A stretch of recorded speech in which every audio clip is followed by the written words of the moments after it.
नाज़रीन, जेकम आबाद लॻ आबाद थाणे जे वॾे मुंशी आसिफ मंगरियो क़त्ल केस जे बाअसर जवाबदार खे प्रोटोकॉल ॾींदे पुलिस मोबाइल जी फ्रंट सीट ते वेहारियो।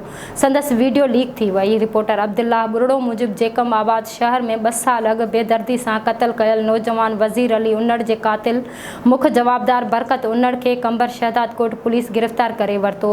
जेकम आबाद सदर थाणे जी हद में 2 साल अॻु बेदर्दी सां क़त्ल कयल नौजवान वज़ीर अली उन्नड़ जो क़ातिल मुख्य जवाबदार बरकत अली उन्नड़ खे कंबर शहदाद कोट पुलिस गिरफ़्तार करे वरितो।